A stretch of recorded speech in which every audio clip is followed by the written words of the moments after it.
Okay, the first thing on the agenda is public comment. So is anyone wishing to speak before the board on any item, any topic? You have 2 minutes. Step to the podium and state your name and address. That's a heavy step. Oh, you are coming. Okay. I'm just practicing. Okay. Not much of a speaker, so I'll try to get through this the best I can. I talked to Steve Jacobs about this issue on the phone. My name is Dan Nelson. I live in Saratoga Township, kind of near the Amish community. What I'm here to talk about is I'm disappointed, to say the least, with the 500-foot setback rules to get this chicken confinement building permitted. It took just over a couple weeks to get it approved, and no one was notified in the area, not even the township. It doesn't look like there's enough consideration taken to access to this site. Yoder's plan is now coming off Millard Road instead of Fremont Road. It's a dead-end road, not fit for commercial truck traffic. It's way too narrow, and there's a 90-degree corner that's hard to see around. Let them use their existing driveway or find another way. They wanted this project, they can have the truck traffic. It's bad enough I'm going to end up with the odor. With the 500-foot setback from a dwelling for this project, where does that leave me? Now, if I want to build a house in that area someday, I have to stay 500 feet away. Where are my rights as a landowner? It should be from the property line, in my opinion, not 500 feet. I'm not sure 500 feet is far enough. On a big enough farm for something like this, I'm not sure it's too much to ask. Projects like this can give all good farmers a bad name. Not too long ago, the Amish community was complaining about all potential frac sand traffic. Now they have greenhouses everywhere. Hundreds of cars are on the road during the weeks when they're open. Now chicken confinement buildings are popping up everywhere. What about the truck traffic involved here? I guess it's okay now. I have some pictures here of the damage done from their project where they excavated the land. The road's washed out, the gravel's out in the field. I don't know, I'm just kind of disgusted by it, I guess. I've contacted the township. They're supposed to see if they can get this fixed, but I'm not sure they will. In the past, it kind of seems to me like they're told what to do and they pretty much do what they want without a lot of penalties or anything to pay. I guess that's kind of my statement. I don't know what you think about it, but that's what I got. So. Just so you Share his pictures. I've got them electronically, but Okay. yeah, if you want to pass your pictures Yeah, around. I got it here. And the public comment period is an opportunity for you to discuss with us, but we won't engage on the subject until it's on our agenda, because that is the only way to be fair to the public. They need to know what we discuss. I don't want to be here in the first place, but I'm upset about what's going on. I don't know if any of you would. This is just a copy of what I was sent, and also what the Amish were sent about their driveway. And I talked to Chuck about this, and I sent him a letter too, discussing some of the problems. But I mean, by the time I heard about it, they already had their permits. What are they going to do about it? Well, it's not. Yeah, it doesn't require a CUP. Right. It's just a development certificate. It I don't really takes a call lot it of small. chickens to make that animal unit. Chicken coop. I mean, it's Yeah. a 200-foot long by 50-foot building, and there's access problems. There's going to be runoff problems once that building is put up. Snow removal problems. They have no way to take care of that. I mean, in the past, they pulled snow out into the road before when they cleaned it out. I did receive both your emails today, and I always try to respond within 24 hours. I know I haven't responded to those two yet. But I know. you have your others. I just Yeah. want to make my Sure. statement. Okay. Well, that's what the 2 minutes is for. So. Thank you for coming in. All right, Thank you, Mr. Nelson.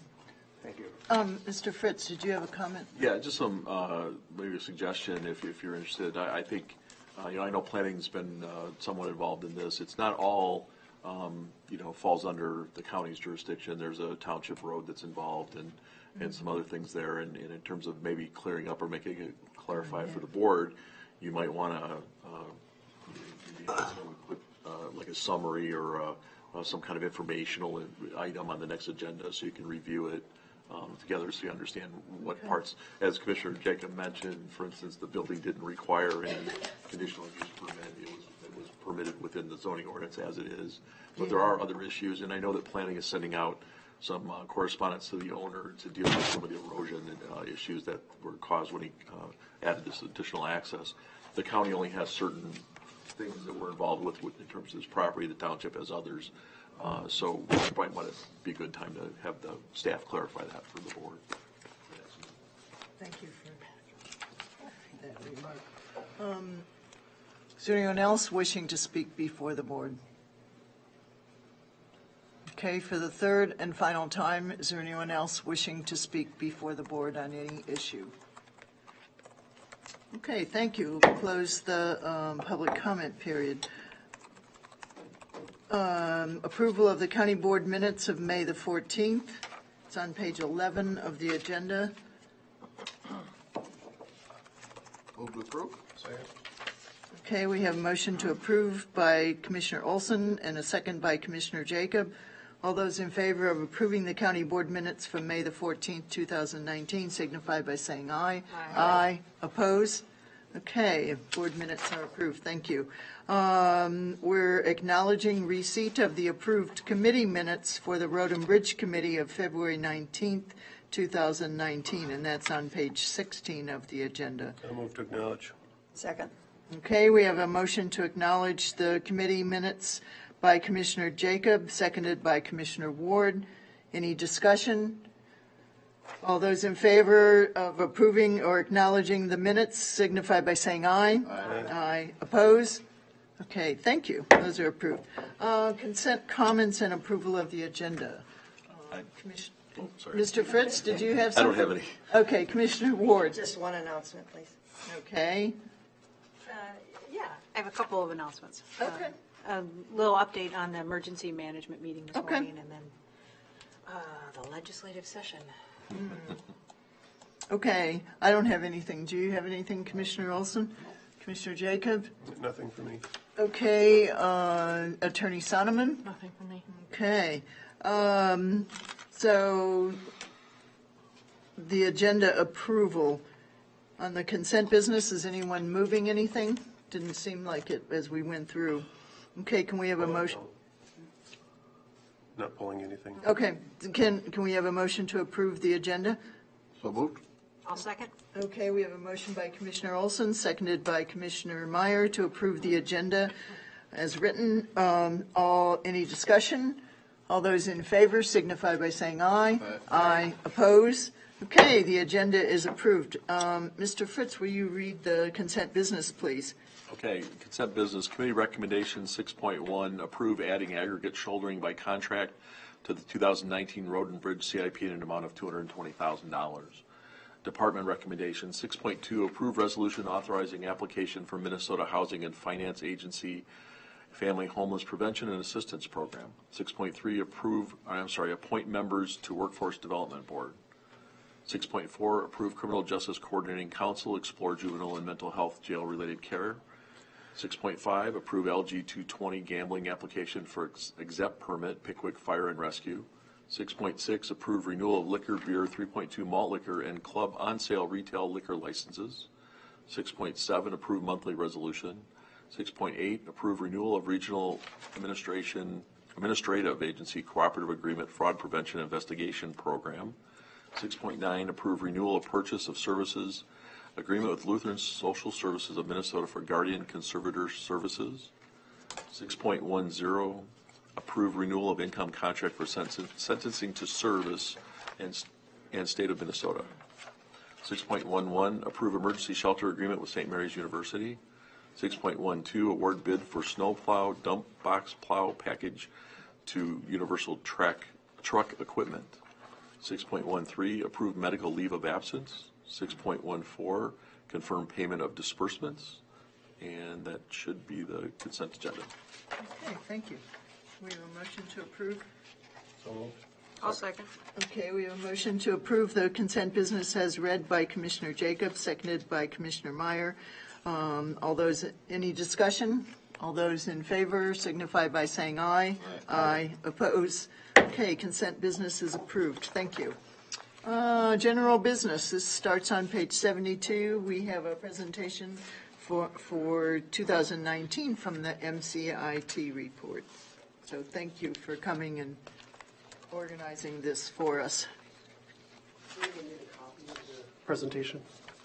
It's included in our. I've got it.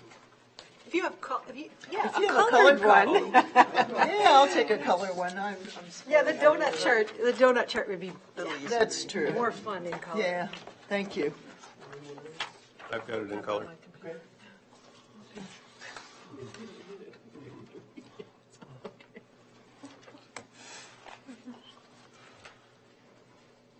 Well, my name is Kevin Balfans. I'm the Director of Field Services with MCIT. And my goal tonight is to take a short and interesting meeting and not make it into a long and boring meeting. So All right. I'm going to try to move through this. We give this presentation to all of our member county boards every other year. And so I was actually here 6 years ago and presented this same presentation or similar presentation. So recognizing that you can read, I am going to just highlight different sections throughout the handout. Winona County has been a member of MCIT since the 1980s, and we have 81 of the 87 counties in the state of Minnesota. The 6 that we don't have are large self-insured counties, and frankly, we don't want them. We have over 350 other public entities that are associated with county government, such as soil and water conservation districts, other joint powers. Also, we have county fairs. Those types of organizations are also members of the trust. We do not have a profit motive, and we are operated by a board of your peers. This is a milestone year. This is our 40th year in operation. If you look at similar type of operations throughout the country, you'll see that they all have a common time frame when they started, and that's when the insurance market hardened in the late 70s and early 80s to the point where public entities could not purchase coverage at an effective rate or a reasonable rate or get effective coverage. And so that's when a lot of municipalities came together to form these types of pool operations. So on the pink box talks about membership as a privilege, and then also has some items, bullet points for the program's success. A lot of them are reducing the frequency and severity of claims. I would add one bullet is the commitment to the program and not viewing our services as a commodity, which I'm happy to say that our members do not do that. We are, again, a joint powers entity ourselves. So moving on to the inside of the handout, the dark color on the left side talks about contributions and dividends. You'll see that it highlights how since 2010, our rates have decreased 30% for property casualty and 32% for workers' compensation coverage. And so this speaks to a couple different factors, including our market, our reinsurance market, because we do purchase reinsurance for those, but also our membership's commitment to the reduction in losses. So if we have overall fewer losses, we can charge less for those exposures we do have. The bottom of that same column in the green section talks about the dividend. This is everyone's favorite topic. Dividends are retrospective. Contributions are prospective. In other words, our actuary develops, based on all of our data, information and says how much money we need to take in to cover our anticipated losses. And then, as in a separate conversation, we'll look at how much money that we may have available from previous years that we can return in dividends, so that we look backwards for that, we look forward for figuring out the contribution. At no point do we commingle those discussions. We do not collect additional contributions just so we can give a dividend. The one thing I will read here is this very first statement, the green box says, dividends are reflective of MCIT's past claim experience and the performance of MCIT investments. So that's the investments that we make, or the investments we make with the contributions that are sent to us. MCIT only issues a dividend when it's actually sound and fiscally prudent. And you'll see that the Winona County portion of the dividend in 2018 is over $116,000. Okay, moving on to our pie charts here. The ones on the top are the property casualty claims. This is the trust as a whole for the last, or from 2014 to 2018. You'll see that frequency or the number of claims and the severity or the actual cost of claims is the most in both categories for auto. Auto is by far our biggest exposure, not only as public entities, employers, but I would also add as you as individuals and your family members, the biggest exposure that you have on a daily basis is driving an automobile. Also like to point out that MCIT does not experience rate on property and liability coverage, unlike workers' compensation where your performance does affect the contribution that you make. So the bottom chart is the workers' compensation claims, and you'll see that again, both in claims frequency and severity. We have the sheriff and jail operations as the highest, and then highway coming in second. And this is not surprising either, seeing how these operations are, one, hazardous, and two, 24-hour operations. And I will say that these were the drivers 40 years ago why insurance was basically cost prohibitive on the private market because of the exposures related to those two departments. The salmon color or pink colored box on the bottom talks about specific information for workers' compensation for Winona County. If you're familiar with the modification factor, the red box talks about modification factor. A modification factor of 1 is considered average. So anything below 1, it would be a credit. Anything above that would be a debit towards your total contribution. It's a complex formula that uses not the most previous year because that's considered a green year, but the 3 years prior to that as the main data source for determining what your contribution will be for the next year. Currently, the modification factor for Winona County is 1.413, which means that the county is paying 41% more than average, and that has to do with anticipated losses based on past claim experience.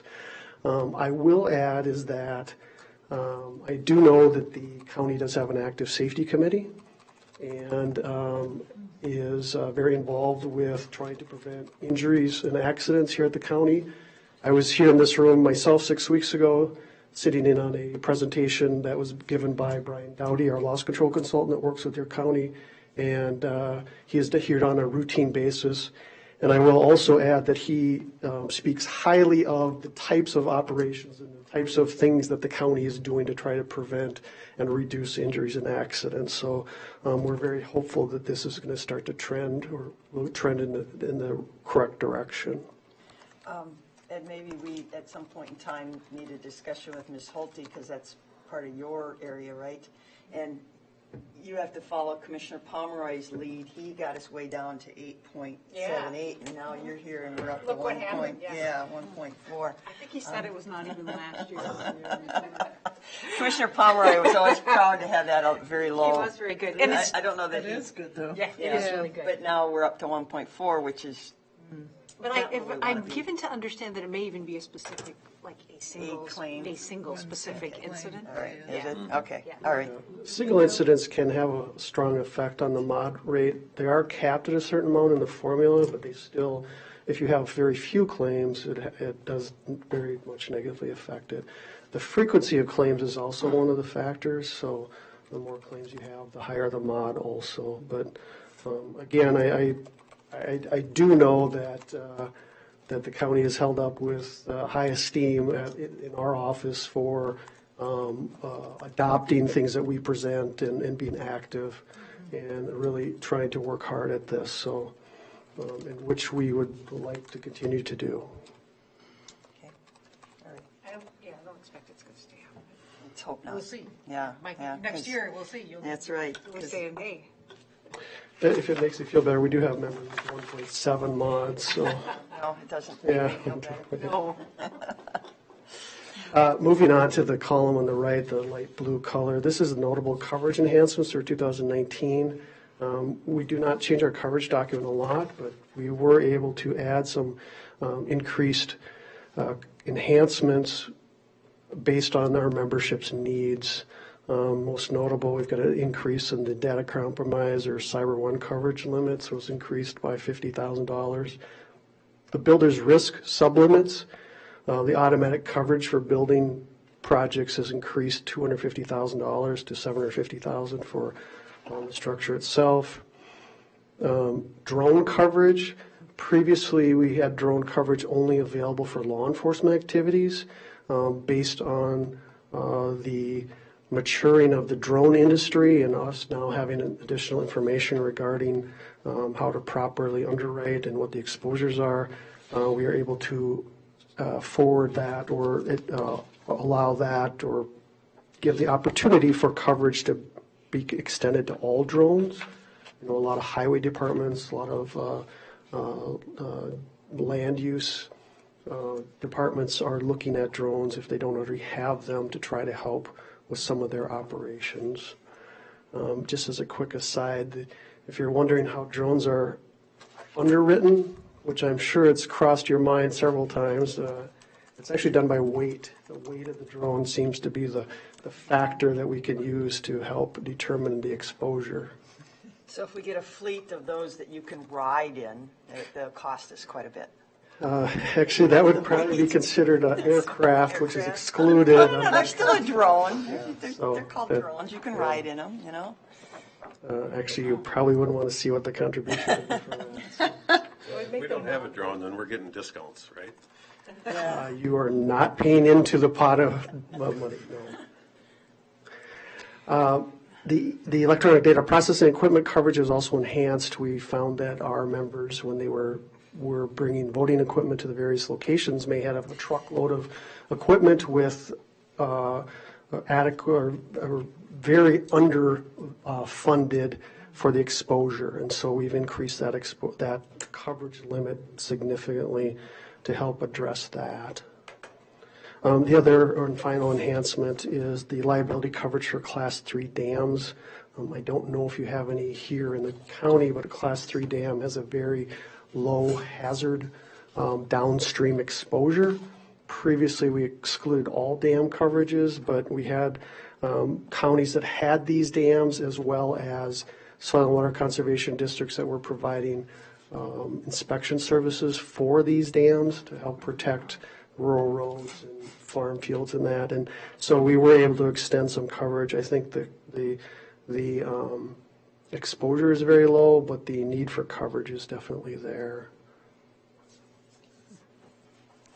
Okay, moving on to the back page. This covers a lot of our services that we offer to try again to help our membership prevent losses and reduce the severity of losses when they do occur. We do have a risk management consultant, Paul Heiduck is your consultant, and he operates kind of as your agent. We do not have agents, but he is kind of your main member contact.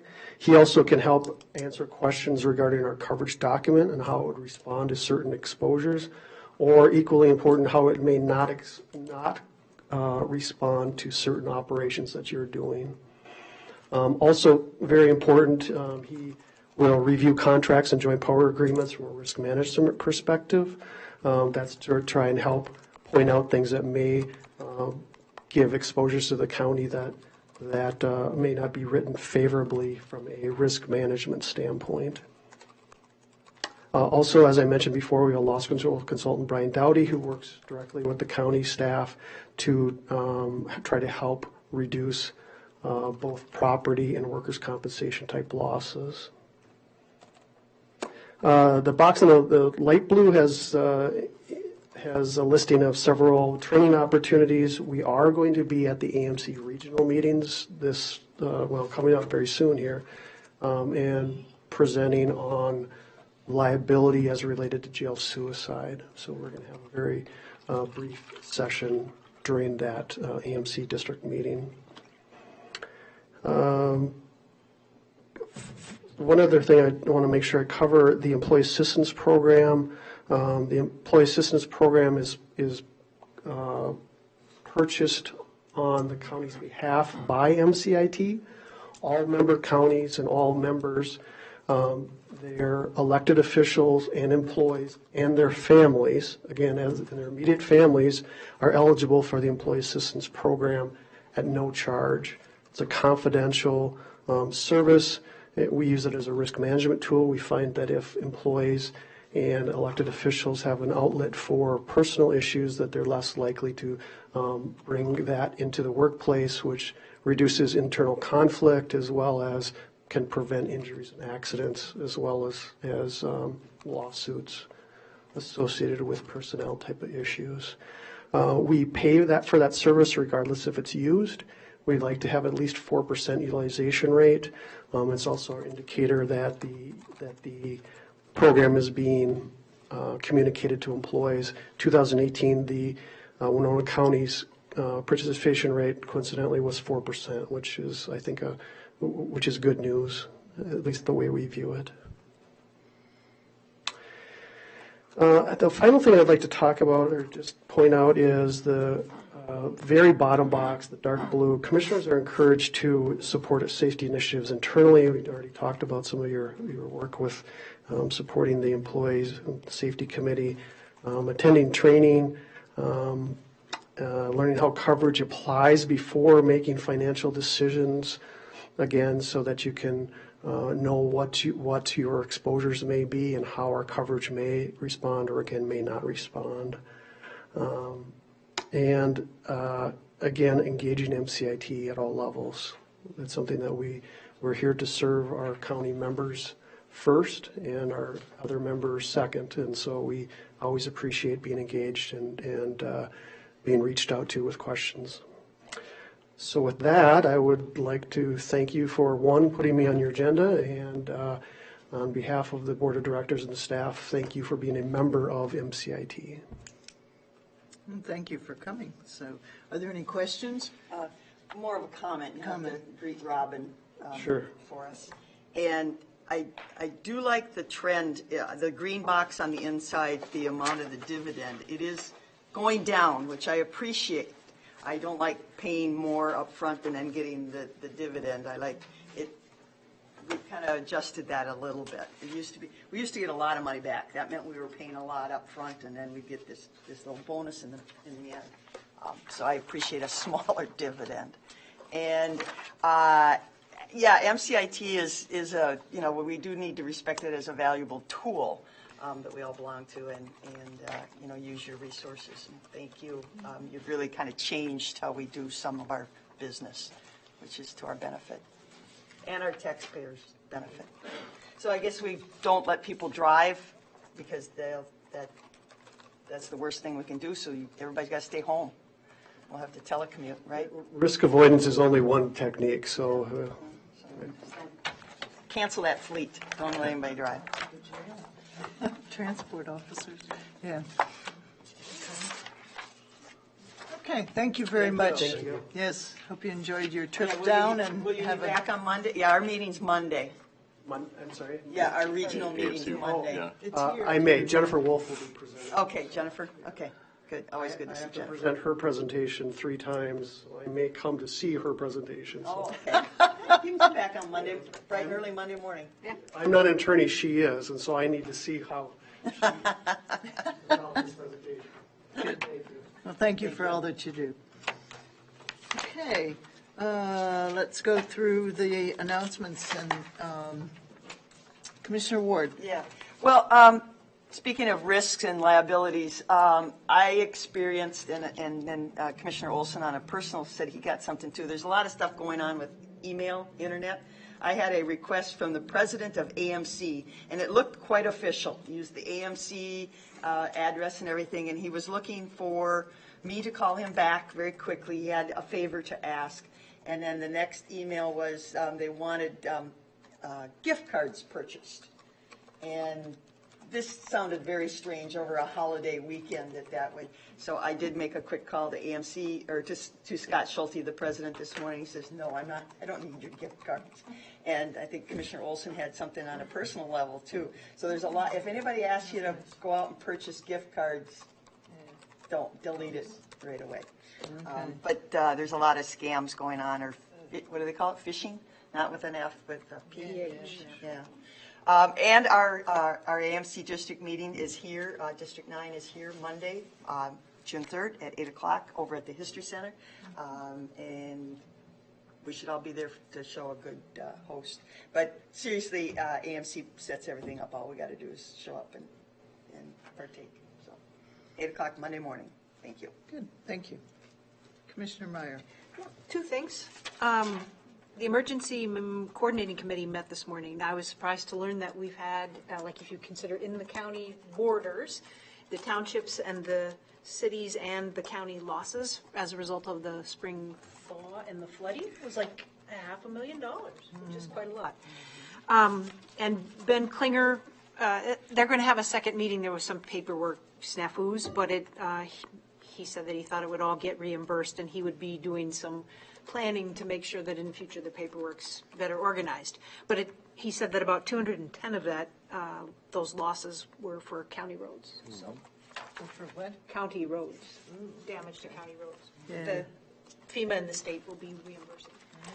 So we all got the Minnesota Intercounty Association newsletter that talks about what happened at the special session over the weekend. I was delighted to see that county program aid is going to be increasing $26 million in 2020, which is great. That would, if the estimates that MICA